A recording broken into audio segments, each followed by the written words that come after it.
Welcome to another short episode of the final say. I've got Chidi with us. What's going on? Hello, everyone. And on, you right, mate? Yeah, not too bad. So obviously the last time we met, nothing had been confirmed or dealt with or finished. But I think first thing we'll just say congratulations to Liverpool on their big historic moment, really. Return to the Premier League, return to the summit.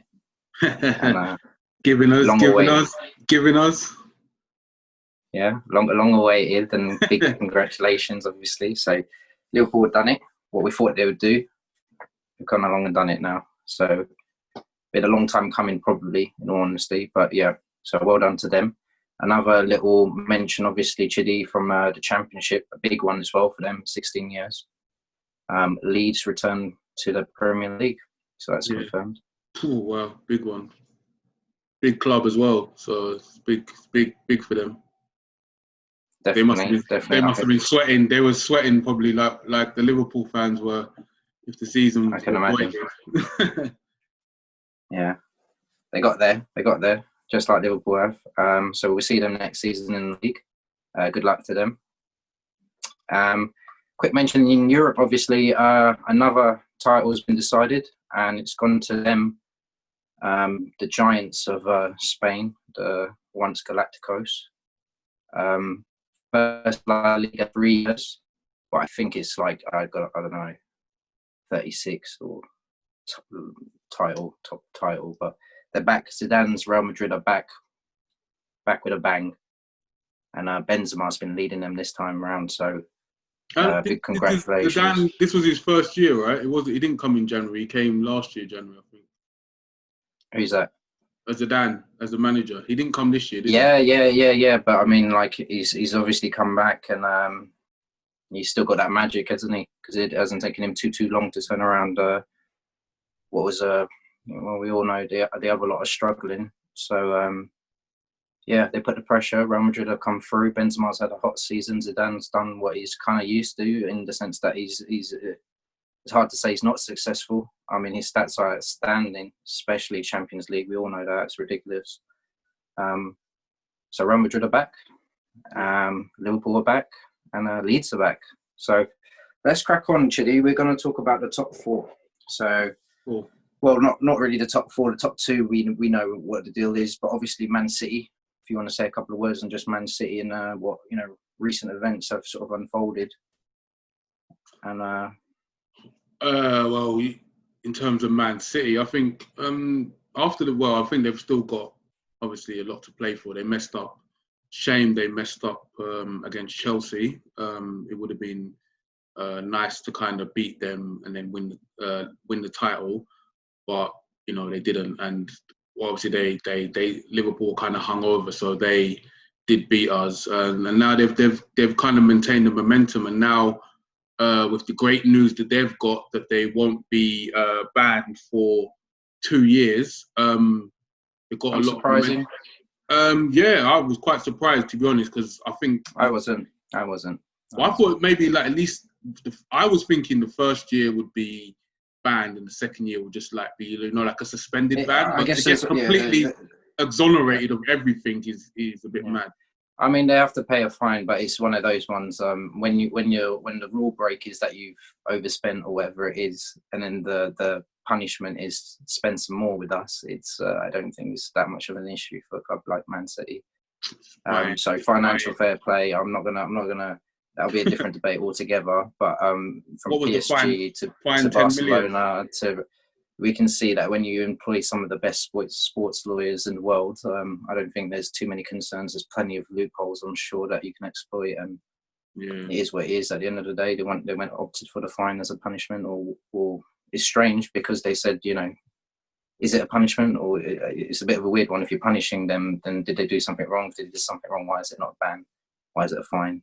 So it's not at all surprising, and obviously that means that we've got the top four for the Champions League this year, and you've got two pretty much cemented in Liverpool and Man City, which leaves Chelsea, Leicester, and Man United. Wolves were there, but now I'd say the daylight's been created, and obviously it's you know, they were here for a while. They did keep up that pressure. Yeah. But I think if we're genuinely talking about who's going to hit the last two spots of the top four, it's going to be between, obviously, Chelsea's in the driving seat at the moment. They do have to play your lads, who seem to be on a bit of a holiday at the moment. Is that fair to say, Chidi? Yeah, a bit surprising. I think considering we're missing Henderson, but we haven't got any. Well, Henderson and Matip, but we haven't got any injuries. Got a full team. The motivation was there to try and break Man City's points record, but I just think it's just kind of anticlimactic. No fans. We won the title 30 years. There ain't going to be no parade for a long time, and I think that you that's can kind of sort of reflected forgive in them. our performances. Yeah, it's just kind of being reflected in. It's a shame because we know that you can turn it on, so it's a shame the momentum's gone because obviously it's there's still a race going on for the others, and obviously you guys at full strength, it would benefit us against in the sense that if you can knock back Chelsea. But yeah, it's a tough one. I think if anything, it's probably the right time to kind of play a team like Liverpool. If you're going to play Liverpool, this is probably you want to play them now while they're on their sort of honeymoon period. I don't know how it'll go. You never know. It's Chelsea. They may just suddenly, turn up, or it may be sort of the same where I've seen mistakes for the first time in defence, VVD and stuff like that. So clearly, some of the bigger ones are switching off a little bit mentally, but it's one of those you can't really blame them. They've done their work that they needed to do. It's just a little bit of a shame for, I guess, everyone else sort of chewing around. I would say one thing in terms of Chelsea. So they've got obviously the next big fixtures, Liverpool, and then they've got Wolves. I think with Liverpool, even though we have switched off, I'd say one motivating factor is that we've got a very impressive home record. We dropped points for the first time since 2019 against Burnley. So I don't think we would want to lose that home record. Obviously, there's no fans. There's pride. Obviously, you are playing at home. Yeah, definitely agree with that. And then I remember when we were going to win, potentially previously when we had a chance of winning the league, and Chelsea came to Anfield, and we just needed a draw, and they literally put on a second string team because they were still in the Champions League at the time, and they beat us 2-0. So it's kind of like reversed now, where we don't really have nothing to play for, and they've got everything to play for. So you may expect them to win, but football doesn't work out like that sometimes. But I've got a feeling it's going to be something like that, because I want Chelsea to get top four over Man U, so I'll say that now. But I've got a feeling we're going to beat them. Okay, well, I'm obviously but to be honest, it's one of those as well. We've got our destiny in our own hands, as do Leicester. So I think it's incredible for this stage of the season, for the fact that the title's decided. So that's done, dusted. However, we've got really, hand on heart, you can't say 100% which one of those teams is definitely making it and which one's definitely not. Because as it stands, all three do have a chance of qualifying. Chelsea in the driving seat, but do have to play Liverpool, do have to play Wolves, who were in the race, but again have nothing to lose, everything to play for. There may be, obviously, we've got the European fixtures that may play a part depending on where we stand for that last game, in particular Wolves. However, I think if you want to be sharp, top six, I believe, but obviously with the FA Cup, obviously Man City, Chelsea, and Man U are still in there. So unless Arsenal were to win the FA Cup, it'll probably drop to 7. But I think Wolves have still got a lot to play for in terms of, and they've still got a lot to play for in terms of they want to build momentum, because they're going into the Europa League, and it's going to be, for them, they don't have to worry about Europa League Thursday and Premier League game Sunday. So that's and their first 11 team is up there with everyone. It's just their squad. Very good. It is very good. So they're going to be up for winning the next 2 games, secure top 6, knowing we've got European football next year. So I think they will they won't be Yeah. investing against Chelsea. And They don't need to obviously anyway, because the Europa League's not starting until August. So why would they need to rest? But in the same sense, obviously, if depending on what happens in the league, that is another shot for either of the European teams left, which is actually all of us, I think, from the English sides. So yeah, those involved in the race do have another option if they don't secure it via the top four. However, all of us will want to be in a position where we can say we're going into the European fixtures, Europa League, having secured top four, so it's not an issue. Play with a bit of freedom in that sense. It's a tricky one. It is a tricky one. Well, I definitely think, it's going to be debated. So if we look at the fixtures, so obviously Chelsea have got Liverpool next and Wolves. Obviously on paper, that does look like the harder fixtures. But then when you've got Leicester, they've got Spurs and Man U. So I'm not sure what's obviously Man U are assuming are still going to be they're going for the top four, so they're going to be, unless they lose to West Ham and get demoralised, they're going to be gung ho. So it's really do you think Leicester's it's harder final, fixtures than Chelsea? Yeah. So do you it's think a Champions League? It's a qualifier for Champions League final kind of thing. I'm going to take nothing for granted. I think Leicester are here, even though they had a bit of a poor stint from the restart. Leicester is still here. Jamie Vardy is still in the pole position for Golden Boot. Yeah. They are actually playing well. They, like I said, they have recently but now they're still here. And I think in the Premier League, can't take anything for granted. If they didn't show up against Sheffield United, I think momentum would be with United and Man United, and everyone would be saying like, okay, there you go, you've got your top four sort of, grouping up together, and Leicester's gone in, No, they turned up. Instead, they drummed Sheffield United, got the 3-0. Jamie Vardy's right banging it in, orchestrating everything, and he's having a solid season. Like since they won the title, I don't think he's had this good a season anyway. So he's absolutely buzzing. And you've got a buzzing Jamie Vardy leading a pretty good Leicester team that went for a bit of a shaky spell, but actually, let's be honest, they're in the top four. They are ahead of us on goal difference. They've got everything to play for. If they treat it like a final, why can't they cause us some damage? Yes, we're playing pretty well, but you know how it is. First goal means a lot in these types of games, and anything can happen. If you treat it like a cup final, like you can't take it for granted. Winner wins. Simple as that. So, and they've got the incentive of the draw if it happens to be that we're both on the same points coming into that game. Yeah.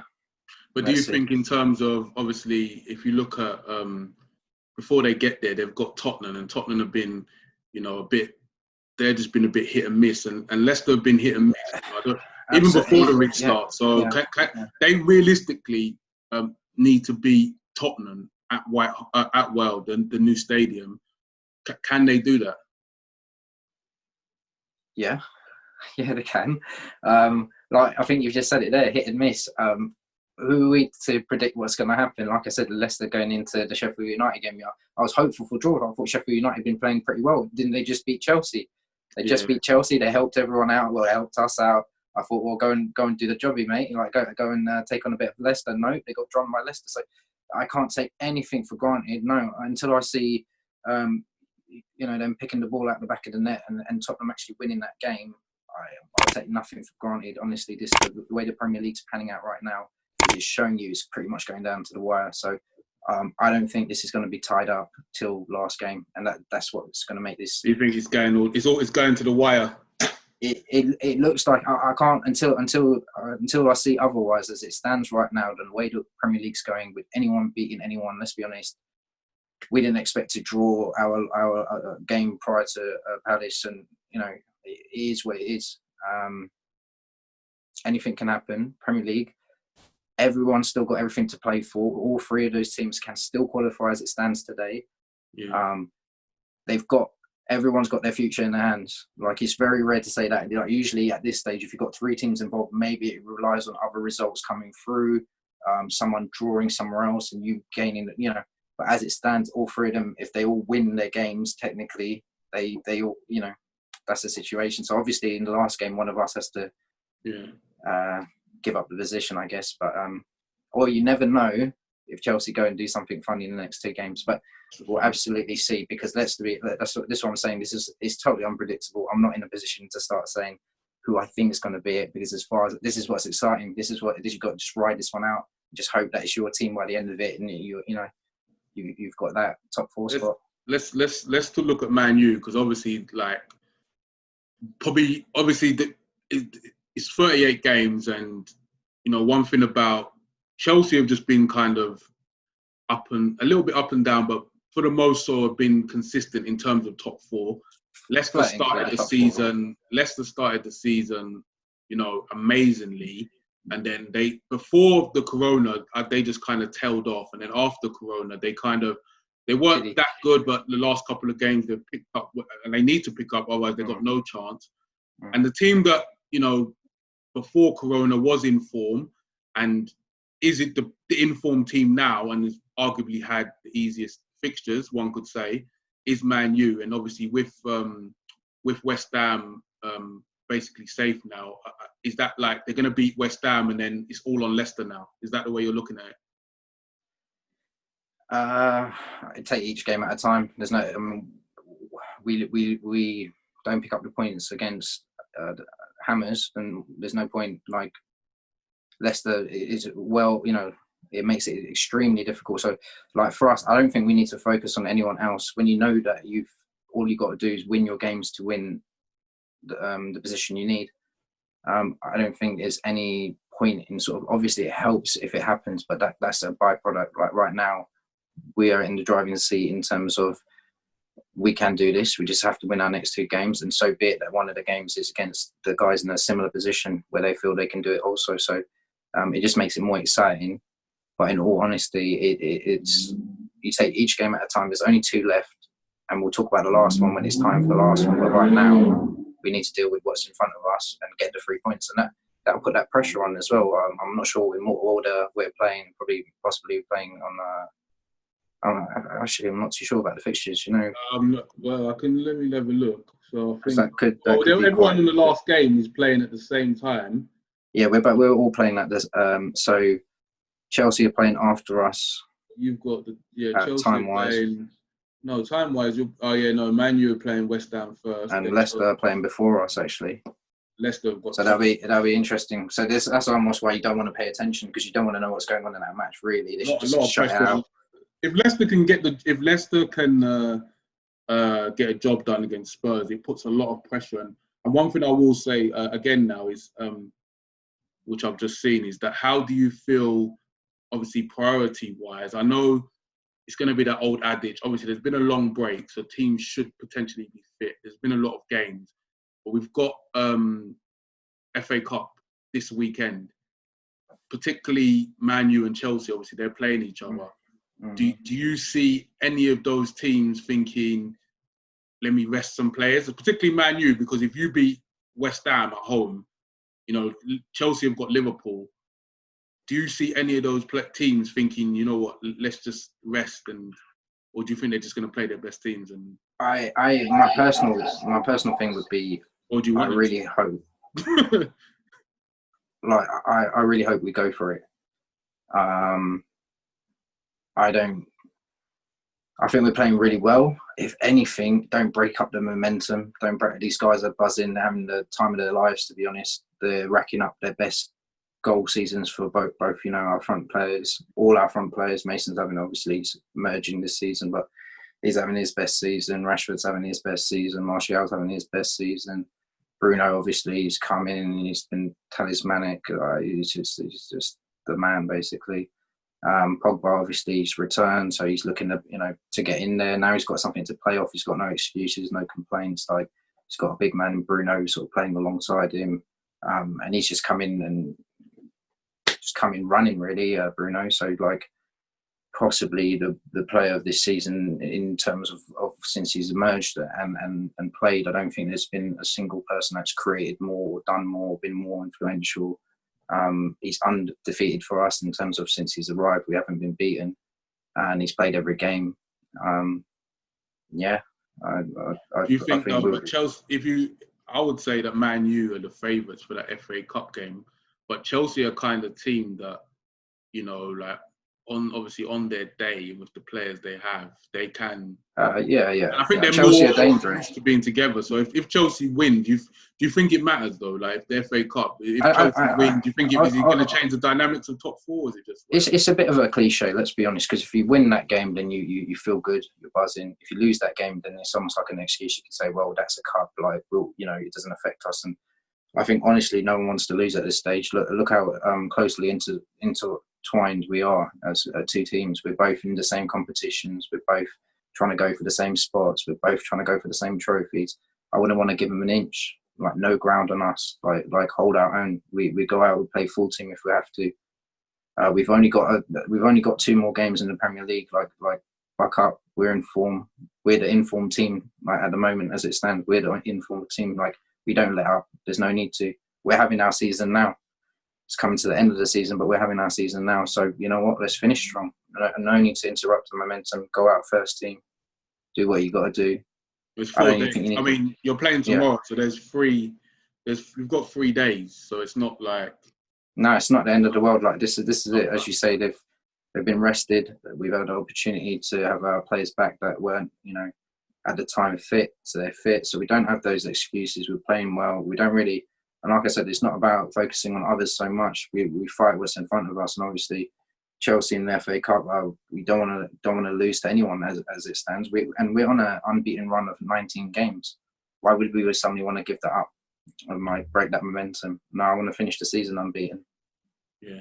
What do you think? So, in terms of before we give the predictions, what do you think? Because I think, it's not something that's been said, and I think you did touch on Man U have been unbeaten in 19 games.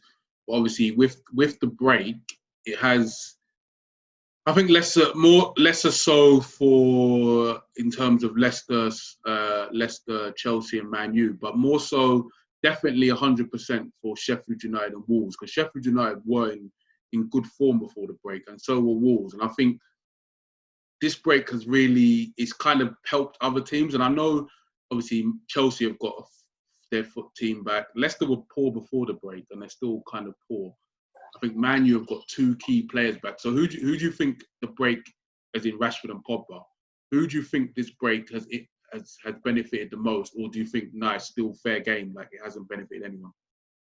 Oh no, it's definitely benefited anyone that's had their star man injured. And as you mentioned, obviously we had Rashford, who's first off the season, when we didn't have Bruno Fernandes, Marcus Rashford was probably our player of the season. As it's emerged through the season, I think Anthony Martial has found his feet and he's been absolutely clinical. So he's come to, and he's having a fantastic season now. He's looking pretty menacing in front of goal. It's something that's benefited us, but it's something that, it's not something that anyone requested or in that sense. Yeah. It's just it's happened.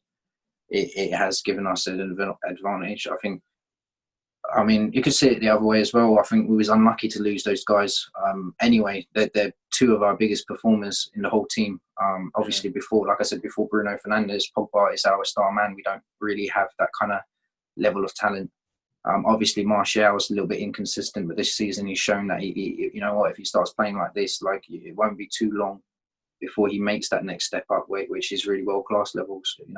So he's not too far off it. He's getting there. Yeah.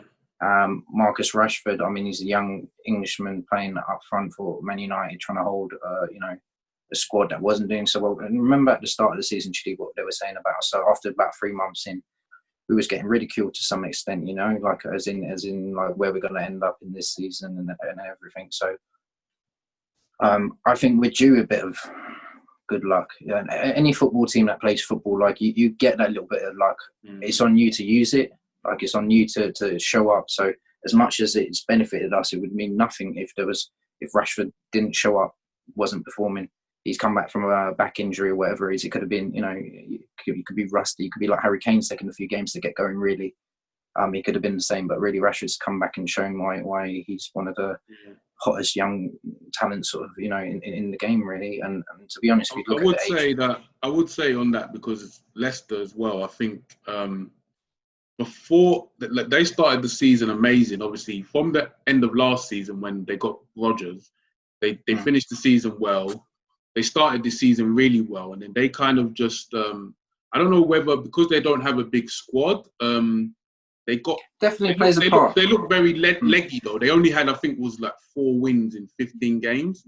Yeah. And then after the and to be honest, if Corona would have kept up, one thing I'm disappointed with Leicester is, and I do hope they kind of pick it up, is that if what happened didn't happen, they would have,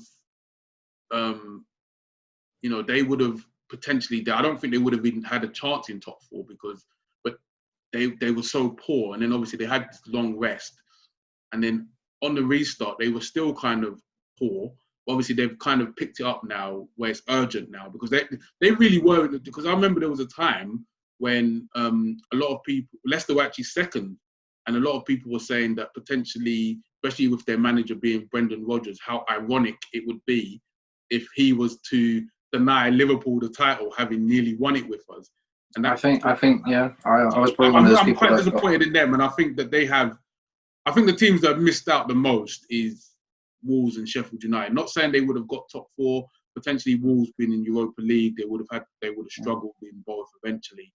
But they definitely they did have momentum going in before everything stopped. I think it's momentum and then fan power as well. Obviously, some teams possibly more affected by the lack of fans. Maybe if you're not a small club, but if your stadium's kind of like a little bit smaller and you've got that atmosphere and you kind of bounce and vibe off it, and then you miss that so much that it really affects the performances of football. But I flip it over as well. This is what I'm saying about people coming back and us using the fact that we had this opportunity, right? So we could have done the same thing. It could have mentally affected us. We've got players returning from injury, not necessarily mean that they're going to be flying fit and doing all the right things. But I think the mood of the team matters so much, hence why this team needs to keep going. Let's not chop it up too much. If he wants to play like, I don't know if our left back is fit from the knock he got, Brandon Williams and stuff. But if he wants to tinker a little bit, so be it. But I wouldn't want us to put out a weaker squad when we can field a relatively strong squad. I'd opt for the relatively strong squad. I just want to finish this season. Look, all in all, 10 games or something? If you get through to everything, it's not the biggest ask from here on out. And the way we're playing right now. And you look at everyone else, if you look at everyone else genuinely, obviously Liverpool turned off slightly and all the rest of it, but those in those competitions, Man City got something to play for in the Champions League. They need to keep sharp and they've got something in their sights. But other than that, really, the way we're playing right now, I'd say we're probably one of the best teams in the world. Like right now as we're playing, if you compare everyone's the way everyone's playing and sort of how shaky everyone is and everything. I think you haven't really played anyone. I guess you could say that in terms of you've got a great record, but I think I guess you can say that. Fair enough point, but I still feel that Man U haven't been tested. They haven't gone through that. Yeah, no, I'm not. The only time was against Southampton, and you kind of folded there. So. One thing I'd like to say though, on Chelsea though, just going to Chelsea quickly because obviously financial implications. Obviously Champions League is big money.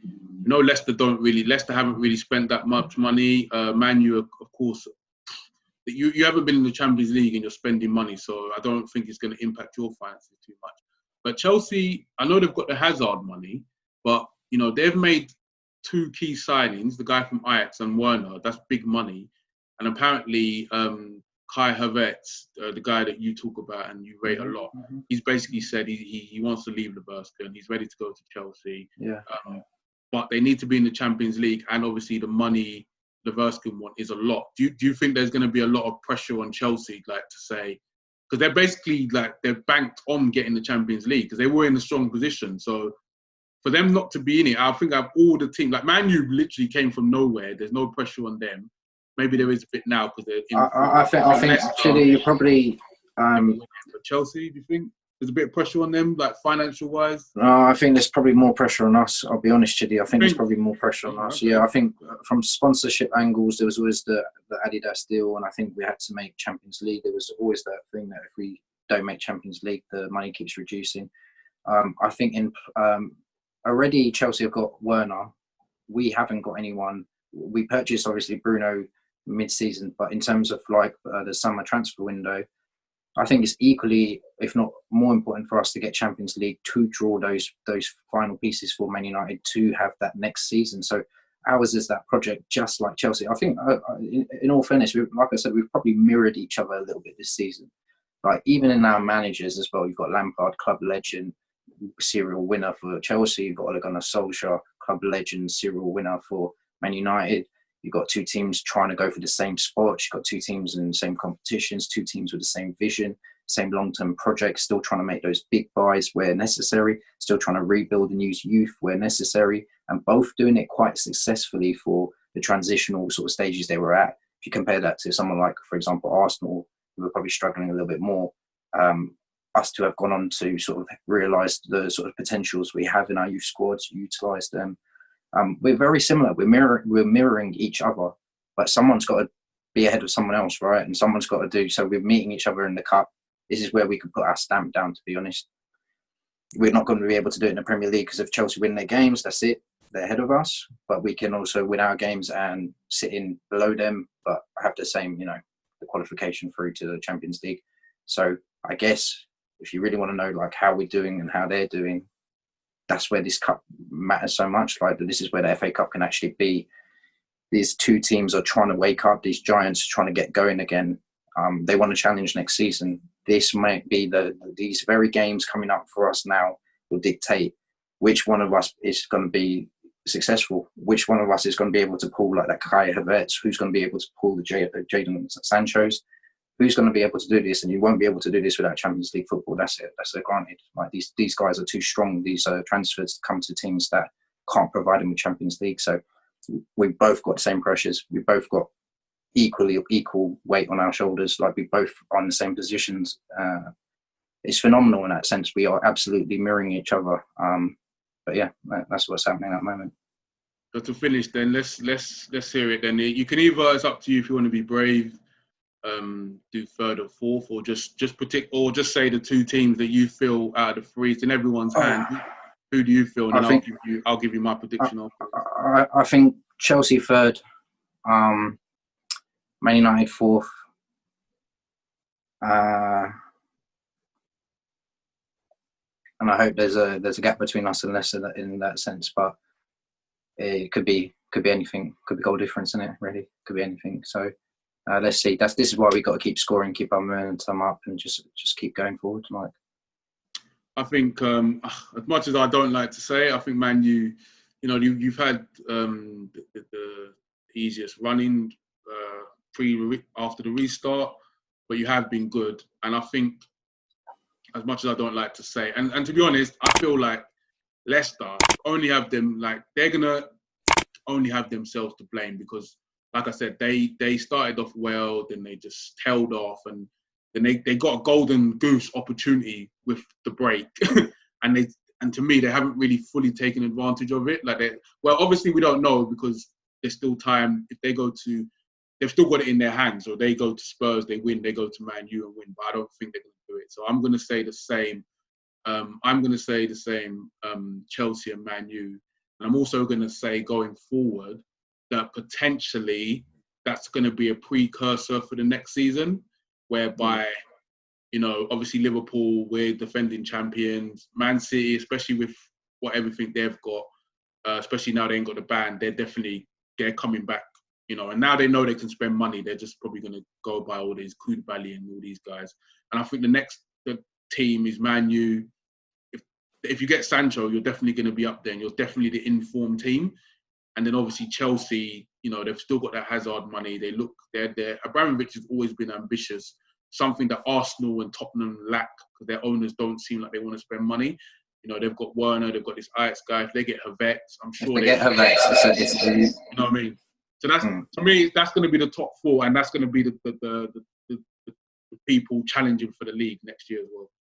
I like how exciting it is, like how unpredictable it is, how like no one can hands on their heart tell me 100% who will qualify because we don't know because the next game everything could change, could do. I mean, if we slip up as well, I mean we're anticipating a win, right? If Man United lose to West Ham, what does that do? Like that, or anything. Like as you say, if Liverpool show up and they beat Chelsea, like all of a sudden both Leicester and Man United are going to be sniffing about again. So it's like, are they secure for number 3? No. They're in pole position, yeah, definitely. But whoever I can't wins, say.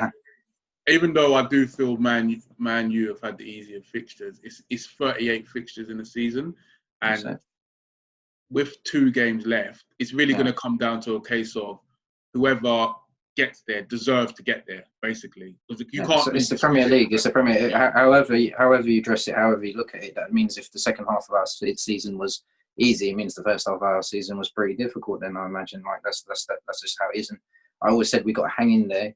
Ole's always said the same things, like we need to transfer windows, we need to make calculated buys, people that only bring quality to the squad.